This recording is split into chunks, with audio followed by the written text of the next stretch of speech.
Maraming pinaniniwalaan ng tao, mga paniniwalang inaasahan niyang totoo. Ngunit ano nga ba ang katotohanan?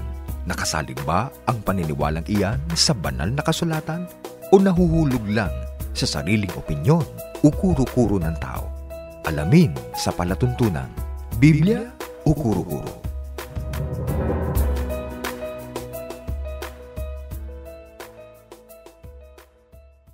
Muli po ay sumasa yung ating palatuntunan, Biblia o Kuro-Kuro. Sana po ay samahan nyo kami sa may kalahating oras na pagtalakay. Ako pong kapatid na Orly de Guzman, kasama po natin ang kapatid na Christian Cruz. Salamat po kapatid na Orly. Mga kaibigan, hangad po namin na kayo po ay laging nasa maayos na kalagayan. Isa pong dumalo sa aming isinagawang pamahayag sa lokal ng Malabon, sa distrito ng Kamanaba, ang nag-abot ng kanyang komentaryo sa isa nating kapatid na nag-imbita nga sa kanya at kanyang hiniling na ito ay ating pag-usapan sa programang ito, Biblia o Kuro-Kuro. Ang sabi ni Bernie, pangalan nung naimbitahan ng ating kapatid, yun lang kanyang binigay hindi ako sang-ayon na tao lang si Jesus. Siya ay Diyos. Maliwanag sa umpisa pa lang ng Genesis, Diyos na siya. Meron pa siyang sinabi, si Jesus ang daan patungo sa Amang Diyos at wala ng iba. Hindi sa inyong iglesia ni Kristo. At tanging si Jesus lamang ang dapat lapitan para dalhin tayo sa Ama niya. Unahin natin na pasalamatan muna si Mr. Bernie sa kanilang pagpapaunlak doon sa pag-iimbita ng kapatid natin na dumalo sa ating pamamahayag. Opo. At salamat din doon sa kanyang ipinadalang komentaryo, yung kanyang paniniwala na dito niya ipinasasagot sa palatuntunang Biblia o Kuro-Kuro.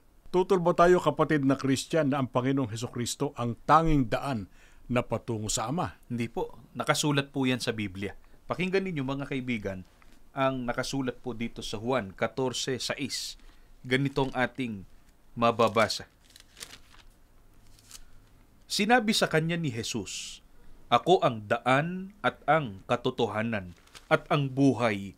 Sino man ay di makaparoroon sa Ama, kundi sa pamamagitan ko." Talagang nakasulat po sa Biblia na ang ating Panginoong Hesukristo ang daan, katotohanan at ang buhay. At sino man hindi makaparoroon sa Ama, kundi sa pamamagitan lamang ng Panginoong Hesukristo. Kaya talaga siya lang ang daan patungo sa Ama. Hindi ko kasama si Maria na kanyang ina, kay magagalit. Hindi kasama sa dapat daanan yung sinasabing mga patron, mga santo't santa ng iba't ibang relihiyon, sapagkat ang sabi ng Panginoong Hesukristo, siya ang daan, ang katotohanan at ang buhay, at hindi makaparoroon sa Ama ang sinuman kundi sa pamamagitan niya. Ngayon, ang pag-usapan muna natin, agapan natin kapatid na Christian, total patunayan nating ang tanging daan patungo sa Ama ay ang ating Panginoong Hesukristo. Samantalahin natin ang pagkakataon, paano ang pagdaan sa Kanya? Pakinggan po ninyo, dito po sa Juan, sa 10:7 at 9, ganito pong ating mababasa. Pakinggan ninyo, mga kaibigan. Kaya't muling sinabi ni Jesus, "Tandaan ninyo, ako ang pintuang dinaraanan ng mga tupa. Ako ang pintuan.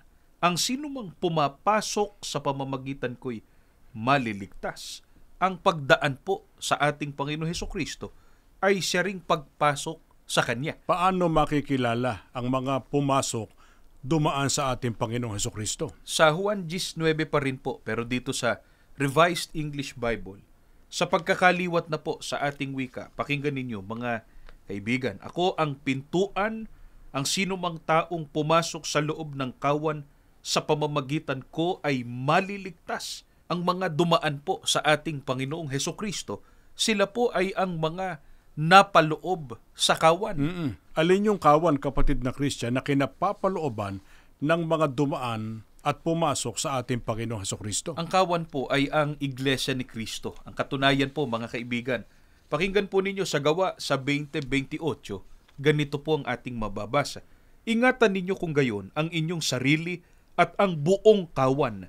Narito hinirang kayo ng Espiritu Santo ng mga katiwala upang pakanin ang Iglesia ni Kristo na binili niya ng kanyang dugo." Ang kawan po ay ang Iglesia ni Kristo. Kaya ang mga taong pumasok, dumaan kay Kristo, napaloob po sa kawan na siyang Iglesia ni Kristo. Kaya yung sinasabi nung nagpadala ng komentaryo, si Bernie, na si Jesus lang ang daan patungo sa Ama, walang iba. Hindi ang Iglesia ni Kristo. Ang dumaan po kay Kristo, mga nasa loob ng Iglesia ni Kristo. Hindi po pwedeng dumaan kay Kristo pagkatapos ang pinasukan ibang relihiyon o kaya walang relihiyon.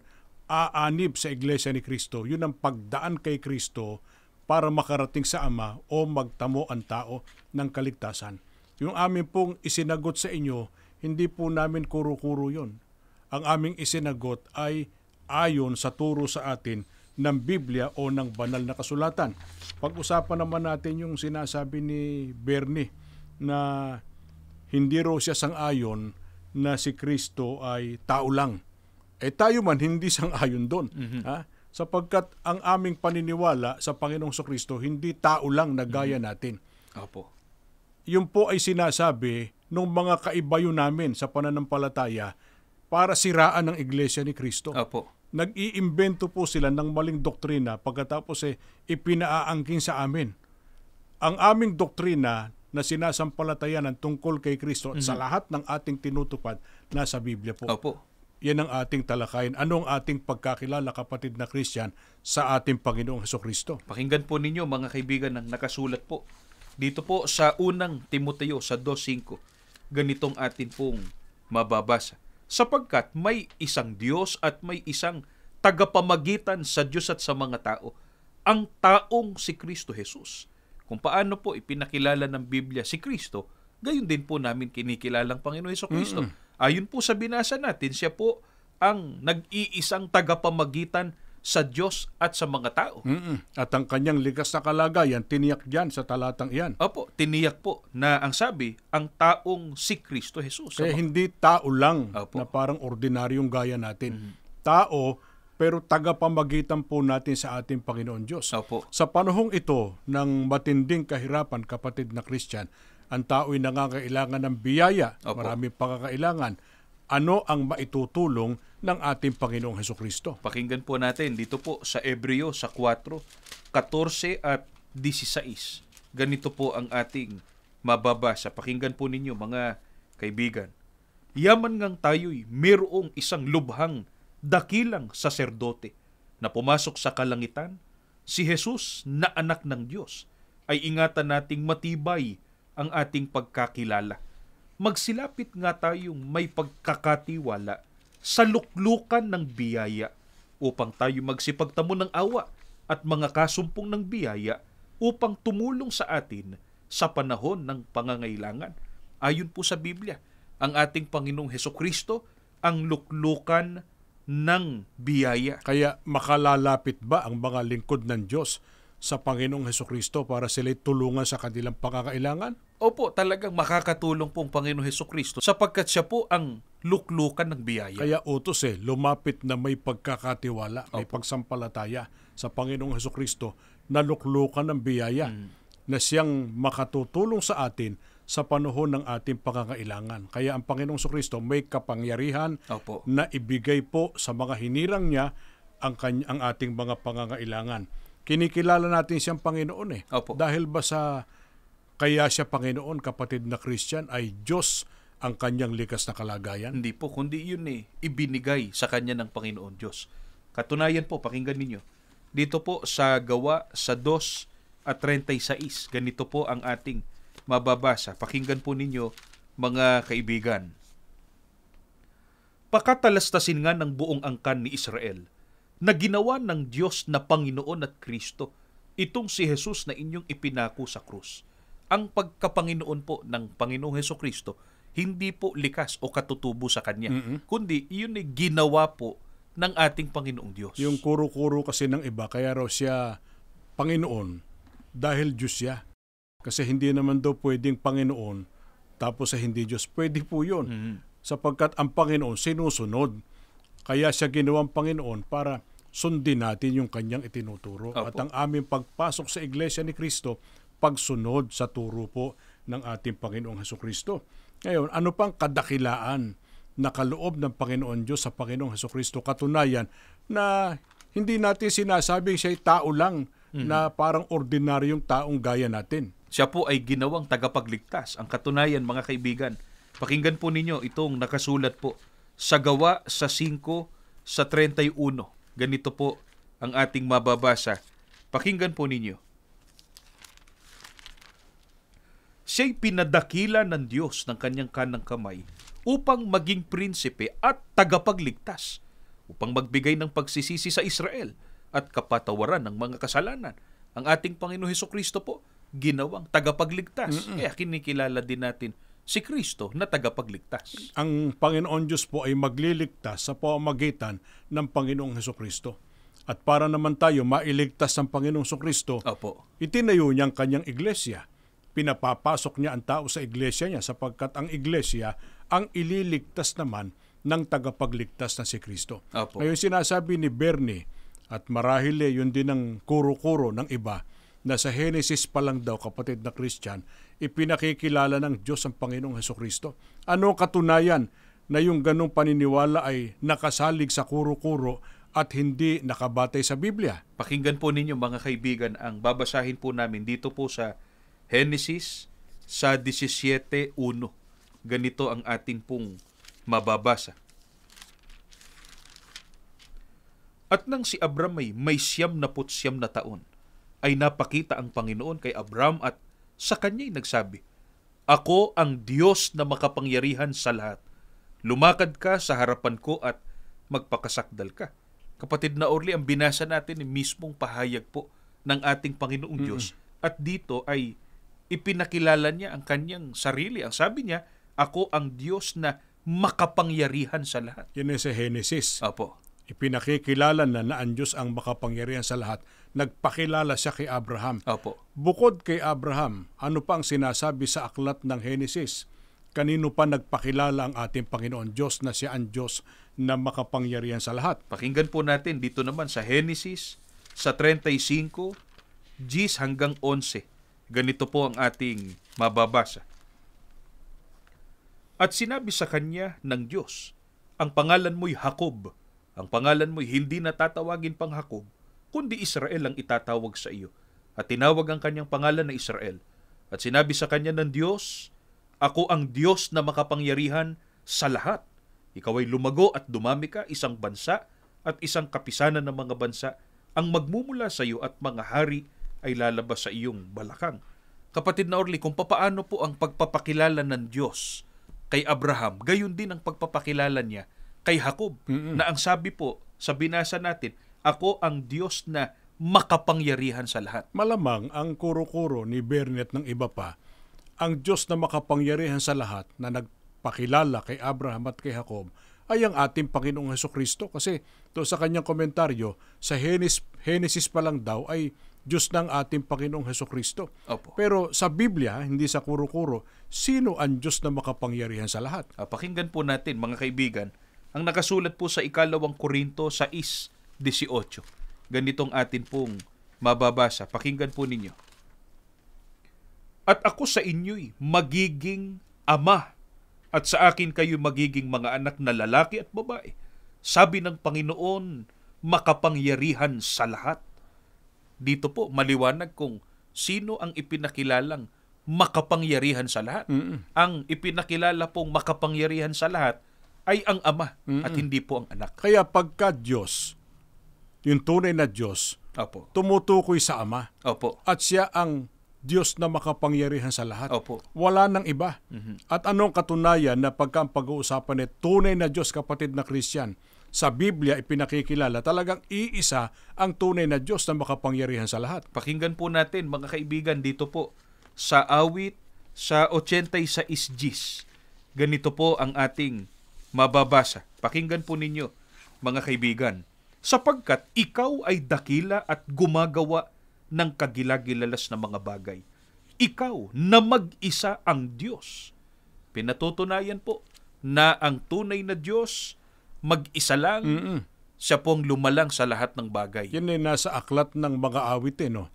Sa aklat pa rin ng mga awit, yan sa Biblia, kapatid na Christian, sino ang tunay na Diyos na ipinakikilala sa aklat na yan ng Biblia? Awit 89 sa 26. Pakinggan po ninyo ang nilalaman ng talata mga kaibigan, 89:26, ganito pong ating mababasa. Siya'y dadaing sa akin. Ikaw ay ama ko, Diyos ko, at malaking bato ng aking kaligtasan. Maliwanag po na ang iisang tunay na Diyos na ipinakikilala po sa aklat ng mga awit ang Ama, hindi po ang anak. Liwanagin natin kasi merong paniniwala na bukod sa Ama na makapangyarihan sa lahat, meron pang Diyos na anak at meron pang Diyos na Espiritu Santo. Ano katunayan na yung paniniwala na merong iba pang Diyos bukod sa Ama, yun ay batay sa kuro-kuro at hindi nakabatay sa Biblia. Pakinggan po natin ang nakasulat po dito sa Isaias. Sa 43 Gs, ganito po ang ating mababasa. Pakinggan po ninyo mga kaibigan. Israel, ikaw ang saksi ko. Hinirang kita upang maging lingkod ko, upang makilala mo ako at manalig ka sa akin. Walang ibang Diyos na una sa akin, ni meron pa mang iba na darating. Napakalinaw po, mga kaibigan, sa pagtuturo po ng Biblia. Hindi po ito kuro-kuro. Na ang sabi ng ating Panginoong Diyos, walang ibang Diyos na una sa akin, ni meron pa mang iba na darating. Yan ang dapat maging pagkakilala ng lahat. Opo. Pero dyan ay specific na talagang pagka ang pag-uusapan ay bayan ng Diyos, lingkod ng Diyos, yan ang tamang pagkakilala na taglay ng mga nasa bayan ng Diyos. Kaya ang sabi, Israel, yun ang bayan ng una. Lingkod, yan ang lingkod ng Diyos. Ang sabi ng ating Panginoon Diyos, makilala mo ako, manalig ka sa akin, walang ibang Diyos na una sa akin, ni mayroon pa man darating. Talaga iisang tunay na Diyos sa panig po ng mga kabilang sa kanyang bayan. Kaya, pagka ang isang relihiyon, bukod sa Ama, mayroon pang kung sino-sinong Diyos na kinikilala at ipinakikilala. Hindi ho bayan ng Diyos yan. Hindi sa Diyos. Dapat po iwanan sapagkat hindi ikapagtatamo ng kaligtasan. Sabi ng iba, yan mga binasa nyo ay sa matandang tipan Hindi pa anya nagkakatawan tao ang Diyos anak. Pero pagdating niya ng bagong tipan, bukod sa Ama, meron ng Diyos anak. Yun pa, sinasang-ayunan ng Biblia o nakabatay sa kanilang kuro-kuro. Nakabatay po sa kuro-kuro sapagkat mismong ang anak, ang Panginoong Hesukristo, ay nagturo po tungkol sa ilan at kung sino tunay na Diyos. Pakinggan po ninyong kanyang pahayag po sa Juan 17, sa 1 at 3. Ganito ang atin pong mababasa. Pakinggan ninyo mga kaibigan. Pagkasabi ni Jesus nito, tumingala siya sa langit at nagsabi, Ama, dumating na ang oras. Luwalhatiin mong iyong anak upang luwalhatiin ka rin ng iyong anak. At ito ang buhay na walang hanggan, ang makilala kanila. Ikaw, nakaisa-isang tunay na Diyos at si Hesukristong sinugo mo. Kapatid na Orly, ito'y pahayag po ng ating Panginoong Hesukristo.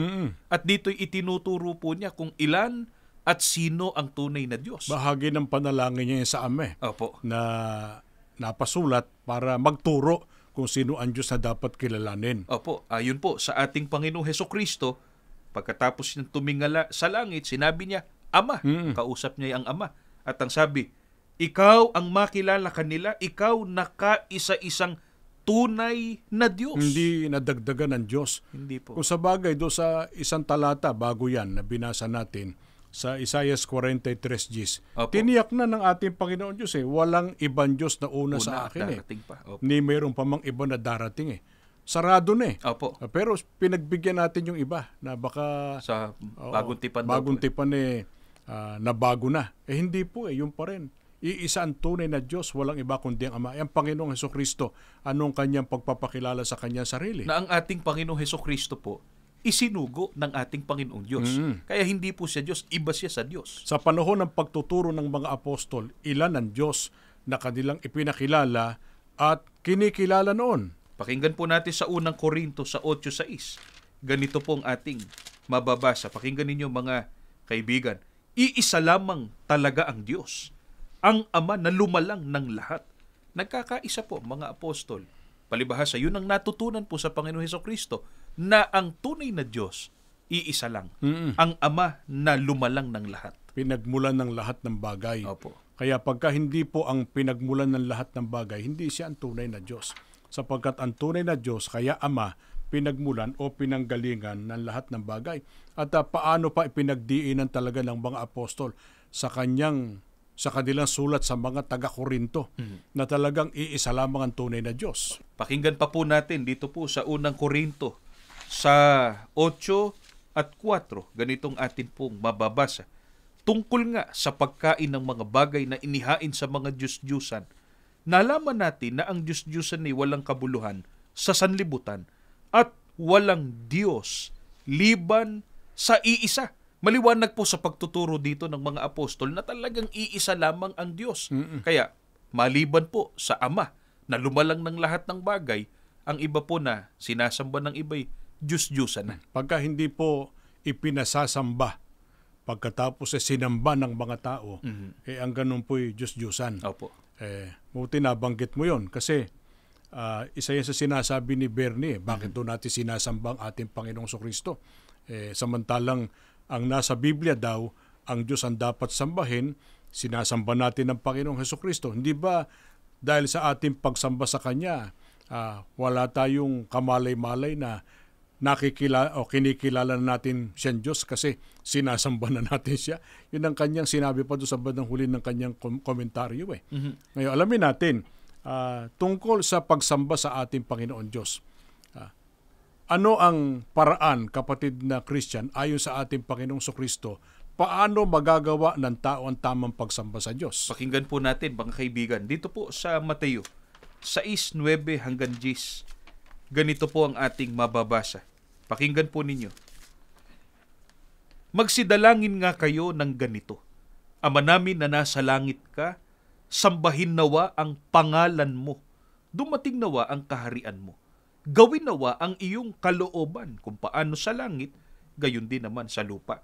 Maliwanag po na mababasa ang tungkol sa pagsamba sa Ama na siyang iisang tunay na Diyos. Ang sabi po, sambahin nawa ang pangalan mo, gawin nawa ang iyong kalooban. Kaya ang pagsamba sa Diyos, pagsamba sa pangalan niya at pagsunod sa kalooban niya. Opo. Kaya pagka sinusunod po ng tao ang kalooban ng Diyos, nagagawa niyang sambahin ng Diyos. Yun ang pagsamba sa Kanya sa katotohanan. Opo. Tanong, kalooban ba ng ating Panginoon Diyos na sambahin natin ang ating Panginoong Jesucristo? Opo, nakasulat po iyan sa Biblia. Pakinggan ninyo, mga kaibigan. Dito po sa Filipos sa 2:9 hanggang 11, ganito po ang ating mababasa. Pakinggan po ninyo, mga kaibigan. Kaya naman siya'y itinampok ng Diyos at binigyan ng pangalang higit sa lahat ng pangalan. Ano pat ang lahat ng nilalang na nasa langit, nasa lupa at nasa ilalim ng lupa ay maninikluhod at sasamba sa Kanya. At ipapahayag ng lahat na si Hesukristo ang Panginoon sa ikararangal ng Diyos Ama. Maliwanag po, mga kaibigan, na ang pagsamba po sa ating Panginoon Hesukristo, yun po'y utos na nakasulat sa Biblia at katunayang utos po ng Diyos ang nabibigyang karangalan ang Ama. Kaya kalooban ng ating Panginoon Diyos, sambahin ng Panginoong Jesucristo. Yun ay pinagtataka ng iba. Ba't sinasamba niyo si Kristo? Hindi niyo pala kinikilala ang Diyos. Kasi ang pagsamba po sa Diyos, pagsamba sa Espiritu at sa katotohanan. Ang pagsamba po sa Espiritu, pagsamba sa pangalan niya. Opo. Ang pagsamba naman sa Diyos sa katotohanan, pagsunod sa kanyang kalooban. Kalooban ng Diyos, sambahin ng Panginoong Jesucristo. Kaya nagagawa nating sambahin ang Diyos pag sinusunod natin ang kalooban niya. Kaya pag sinambang Panginoong Jesucristo, ang naluluwalhati, ang nalulugod, ang Panginoon Diyos kasi siyang may kalooban, sambahin natin ang ating Panginoong Jesucristo.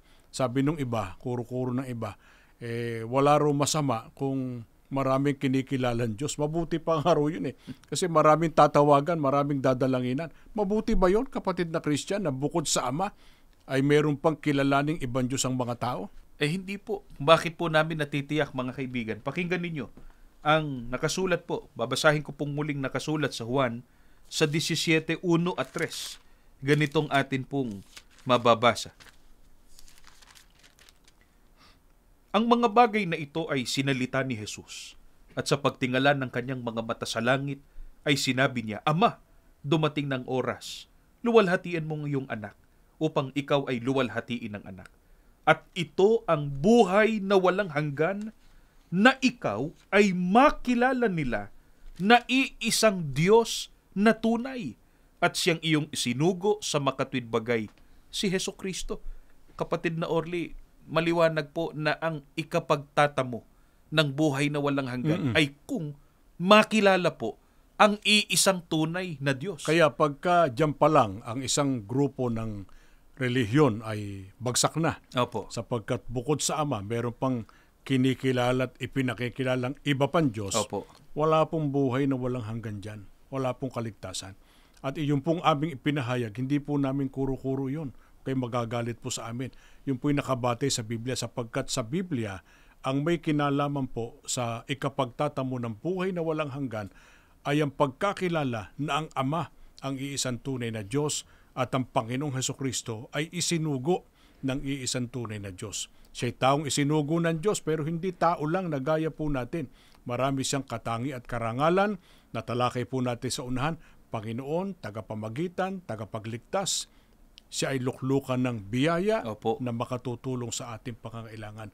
Hangad po namin na makasama kayo sa tamang pagkakilala sa Panginoon Diyos at sa ating Panginoong Hesukristo, at magawa po natin ang tamang paraan ng paglilingkod sa loob ng Iglesia ni Kristo patungo po sa ating kaligtasan. Salamat po sa inyong pagsubaybay. Salamat po sa nagpadala ng komentaryo. Kami nag-aanyaya, samahan niyo po kami sa panalangin. Ama naming Diyos, maraming salamat po sa pagkakataong ibiniyaya mo po sa amin. Amen.